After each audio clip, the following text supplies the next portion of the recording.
typically a pretty open book with your career. What are some of the things you regret about your career, mistakes, things you wish you would have done differently, perhaps? Well, now that I've wised up to the benefits of economic freedom, I regret much of my first 20 years of bashing business, of calling for more regulation because of this problem, and that's the intuitive reaction.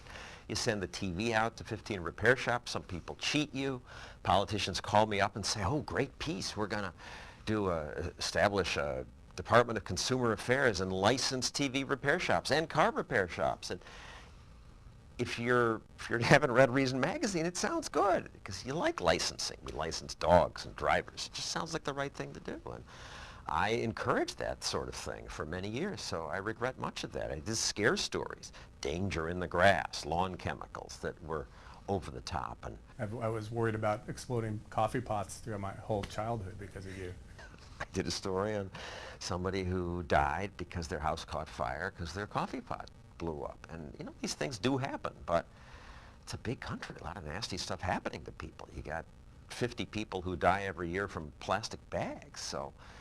Well, they're banning those too, so you don't have to worry about that. What about the flip side, the things that you look back and you're truly proud of what you've done? What are your greatest accomplishments?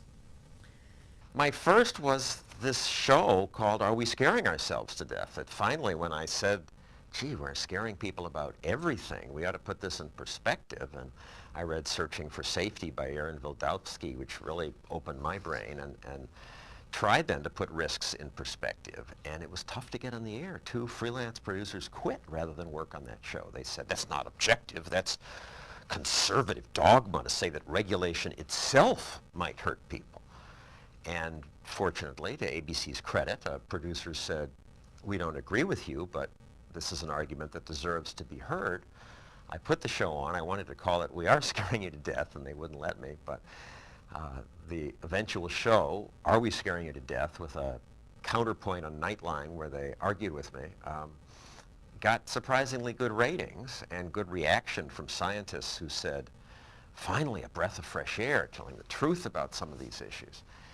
That started me on a somewhat independent career of having specials every year, and so I'm very proud of that. That was a scary point where I thought I was finished. And then more recently we did one called Stupid in America, which is another example of the market in a way, that the show should have been called Education, What Works, or something like that, but my boss said, education's boring, no one's going to watch that, we'll call it Stupid in America.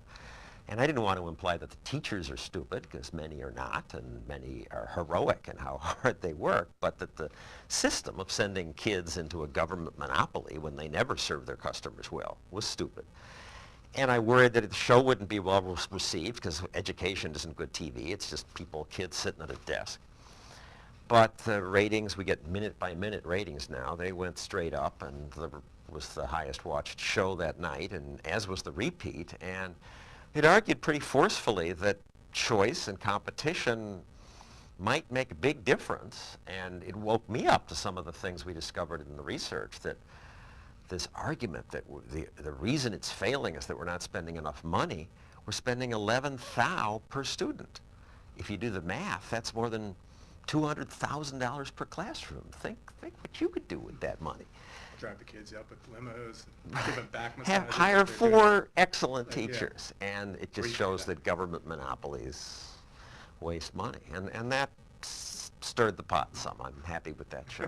I know one thing that you're proud of is Stossel in the classroom. What is that, and what do you accomplish through that? I'm very invested in that now. We do these shows, and they cost ABC almost $500,000, and then they air, and they're gone. And teachers sometimes wrote saying, gee, I wish I taped that because I wanted to show it in class, or we did tape it and I showed it in class, and the kids, quiet kids who'd never spoken all year, suddenly they were up arguing, we had a great discussion, can we get more of these things to use in classrooms? And I had some shows like Greed that we did, or Is America Number One, which discusses why is America prosperous? And you ask kids and they say, well, it's because we have democracy and we have natural resources. And I point out, well, India has democracy and natural resources. India's poor. Well, India's overpopulated. Well, actually, the population density of India is the same as that of New Jersey, and New Jersey's doing okay. And Hong Kong has no natural resources and 20 times as many people per square foot. And Hong Kong got rich. In 50 years, it went from third world to first world because, as Milton Friedman points out, economic freedom. And that's, of course, the answer to why a country's prosperous. The British rulers in Hong Kong enforced rule of law, kept people and property safe, and then they sat around and drank tea. They left people alone. To me, that's such a valuable lesson for kids, and I'm delighted that it's now in half of America's public high schools. Weirdly, more public school teachers are asking for these. And now I have a nonprofit that raises money to buy them from ABC. And so at stosselintheclassroom.org, any teacher can get these DVDs. The positions you've been taking for years and years and years, some of them, against corporate welfare, against greedy peddlers of junk science ripping people off, in favor of gay rights, free speech, in favor of legalizing prostitution, in favor of legalizing drugs. So there's a lot for conservatives to hate about you. And there should be a lot for liberals to love about you. And yet, it seems almost always that you're widely adored by conservatives and widely scorned by liberals. Why is that? I'm not sure, but you're absolutely right. And somebody came up to me in New York and said, "Are you John Stossel?" "Yes." "I hope you die soon." And he was a legal aid lawyer.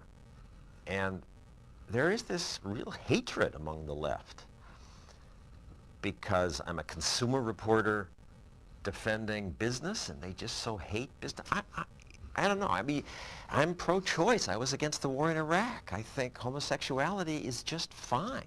I want drugs legal and prostitution legal, yet conservatives invite me to their conferences and give me standing ovations.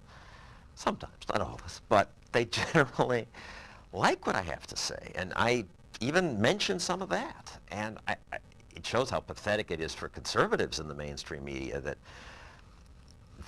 I, a libertarian, are the closest thing that they have to invite to a conference. And then the liberals being so angry, this hatred of business, and I'm not sure what that's about. I used to think it was about envy, that the college professor is angry that his slightly stupider roommate is making more money than he is because he's in business and he's a professor not making as much. But and the disparity of wealth is a little uncomfortable, or a lot uncomfortable. But then you think about the kings and queens of Europe. Thomas Sowell's point this out. People didn't hate them for all their wealth, and their wealth proportionately was vastly greater than now, but they hated the bourgeoisie. They gave them that nasty name. They hated the very people who sold them the things that they needed to make their lives better. So what's that about? And my best guess is that it's the intuitive reaction again that the world is a zero-sum game, that if he makes profit off you, you must have lost something. And if you don't study economics, that is how people think. And I see why politicians think that way, because that's how their world works. One wins, somebody else has to lose. But we have a lot of work to do to explain that free commerce doesn't work that way, that everybody gains. Can you talk a little bit about your collaboration with Reason TV, Drew Carey, how it came about?